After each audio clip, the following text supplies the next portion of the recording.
Мы начинаем сегодняшнее мероприятие. У нас сегодня второе открытие в рамках ретроспективной выставки Стива Шапира в Москве. Это его первая выставка в Москве и первая его такая масштабная, грандиозная за всю его историю творчества.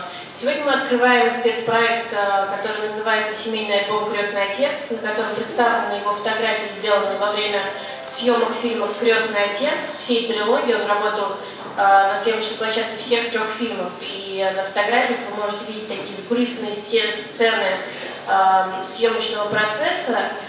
И также сегодня мы проведем творческую встречу, на которой Стив поделится с нами своим опытом работы не только на съемочной площадке, но и расскажет о своей работе на документальной ниве. Если вы уже успели ознакомиться с основной экспозицией центра, которая посвящена его работе во время движения за гражданские права чернокожих в США в 60-е годы. Он работал, освещал художественную и политические сцены того же периода, 60-е, 70-е, движения против войны в Вьетнаме. В общем-то, все формы гражданского высказывания, которые возможны, Стив освещал. Он освещал их не только как фотожурналист, но и как активист, активно участвуя во всех процессах, поэтому на фотографиях можно видеть какое-то его внутреннее соучастие и сопереживание тому, что он отражает в своих фотографиях. Давайте поприветствуем Стива. Стив.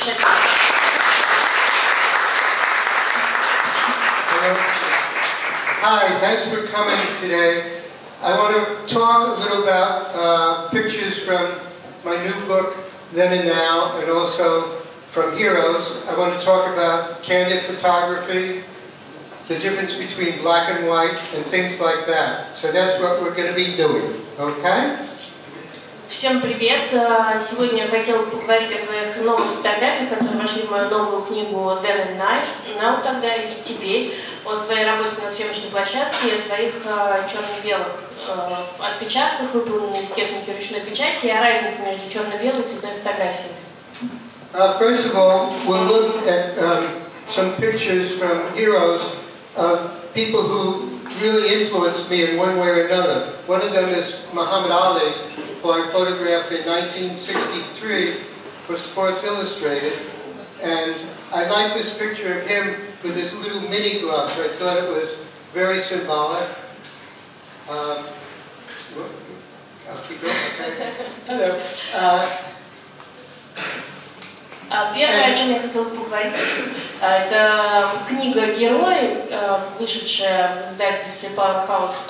И одним из героев этой книги является Мухаммед Али. Я снимала его в 1963 году для издания Sports Illustrated. Вы видели уже фотографию его рук с маленькими перчатками, которые мне очень нравятся. All the neighborhood kids loved him and he loved them, and you can see here they are pretending to hit him and all. And he rode his bicycle with them, and he just loved to play with them all the time. Here he is sort of like playfully hitting his mother. It's rumored that when he was 4 years old, he knocked out one of her teeth. На фотографии вы можете видеть, как обожали его все соседские дети. Они прикидывали, что они с ним дерутся, обвешивали его. А он здесь с любовью боксирует свою маму по щеке, которую он обожал. He did a lot of shadow boxing. He was in between fights. He next was going to London to fight a man named Cooper and then Sonny Liston. So he would just practice in the living room, hitting out at things. He loved to play Monopoly, and he particularly loved to play Monopoly with kids. He took Monopoly very seriously. I played Monopoly with him, and he didn't want me to give my properties to the bank. He wanted to own everything. So he kept loaning me Monopoly money so that eventually he could win everything back and own all the money and all the property. Мухаммед Али очень любил боксировать с воздухом. Мы можем увидеть это на фотографиях. Находясь дома, он был в промежутке между своими боями. Он должен в этом году, в 63-м, должен был отправиться в Лондон, чтобы участвовать в бое с Купером и с Сонни Листоном. Но он также очень любил играть в монополию с, опять же, соседскими детьми и воспринимал эту игру очень и очень серьезно. Однажды Стив играл лично с Мухаммедом в монополию, и он настолько хотел выиграть всю собственность, все деньги, которые были на игровой доске, что он давал взаймы Стиву, пока не выигрывал всю собственность. То есть он не хотел, чтобы она уходила в банк, он хотел владеть ею всей полностью. Surprisingly, he was always very quiet in the house, and it was only when he got outside that he would talk about, I am the greatest and all. But here he is playing Monopoly in a picture I particularly like. This is in my new book, Then and Now, and it just shows his whole spirit in that. This is a picture in the barber shop in Louisville, Kentucky, and looking in the mirror saying, I am beautiful, I am beautiful.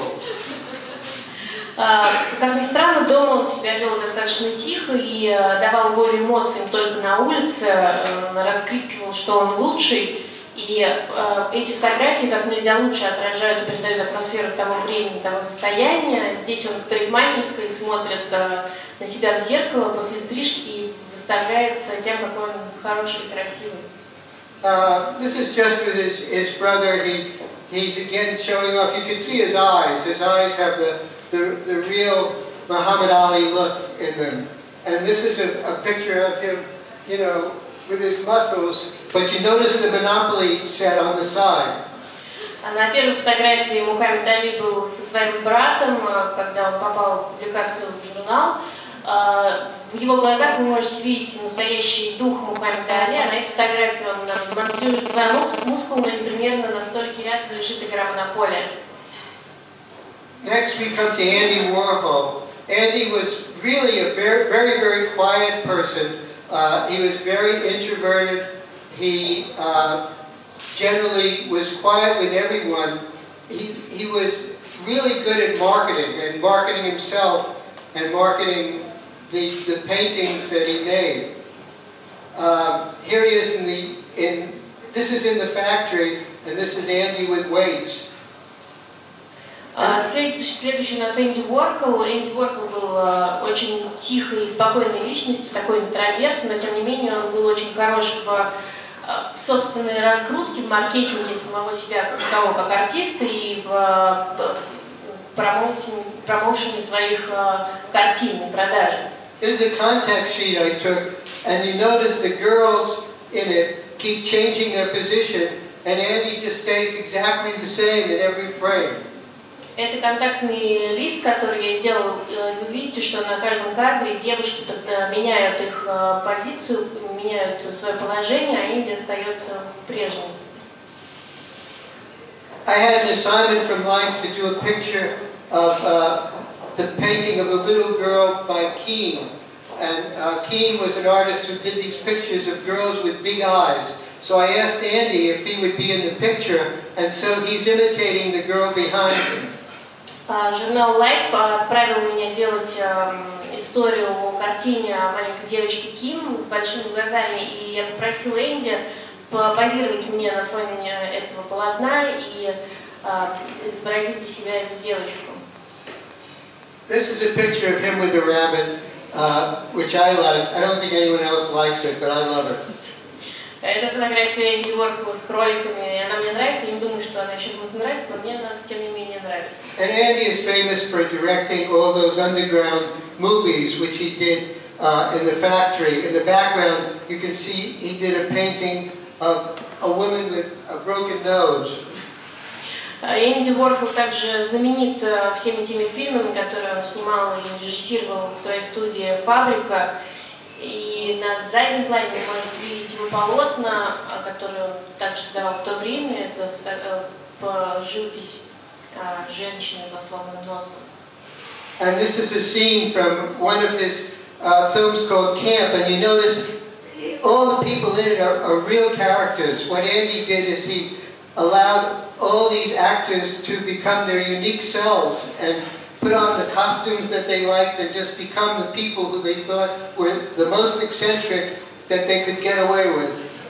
Это фотография со съемочной площадки одного из фильмов. Здесь все его герои представлены в своем амплуа, то есть им была дана полная свобода выбора, выбрать амплуа и выбрать такой наиболее эксцентричный амплуа, так что все играли самих себя.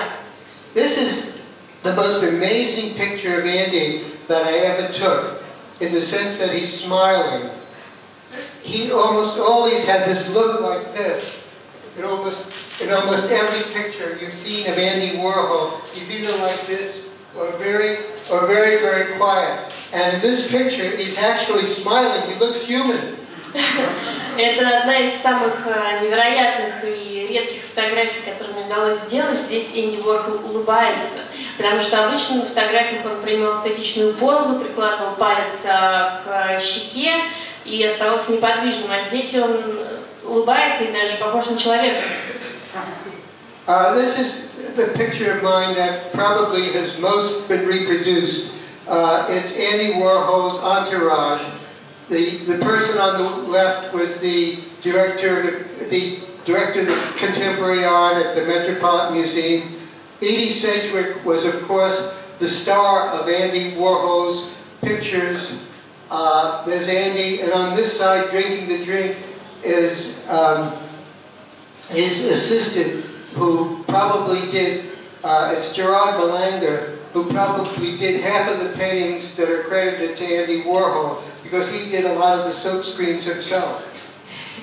На этой фотографии мы можем видеть Энди и его окружение. Это, наверное, один из самых наиболее часто репродуцируемых и тиражируемых изображений. На нем с левой стороны руководитель департамента современного искусства музея Метрополитен в то время, Эдди Седжвик, бессменная муза Энди Уорхола, сам Энди и его ассистент Джерард Малага, который, как кажется Стиву, работал с ним с Энди Уорхолом настолько тесно, что некоторые шелкографии были сделаны непосредственно им. In my new book, Then and Now, there's a fold-out, and you see three frames, the frame that came before this and the frame that came after this in the film. And when you look at it together, for some reason it looks like The Last Supper. И на самом деле в этой пленке существовало 3 кадра последовательных. Если посмотреть на них один за другим, или вернее поставить их в ряд, то выглядит как «Тайная вечеря». This is Andy with a dog. Это Энди с собакой. This is Andy with a pillow. Now this is a famous picture at this point. It's Andy with one of his silver balloons, which was one of the things he created.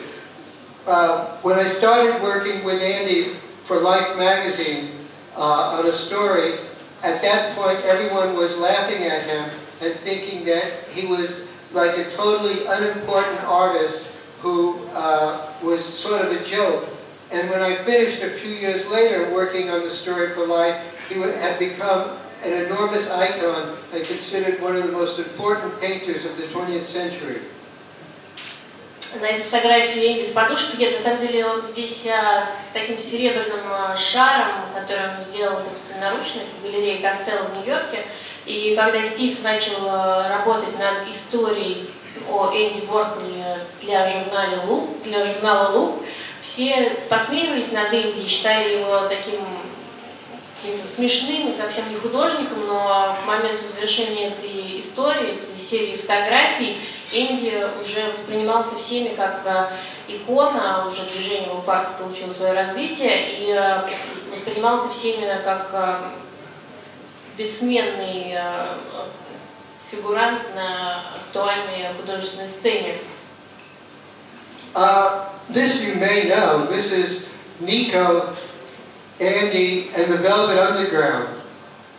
Этих вы, наверное, знаете, это Энди, Ника и Velvet Underground. It's actually in both of my books, it's become a well-known picture because it's like a really good picture of the Velvet Underground. И во всех моих книгах, в которых она представлена, она довольно-таки узнаваема, потому что это одна из знаменитейших фотографий Энди и Velvet Underground. And here they are again. И вот они опять. Слово он их продюсировал.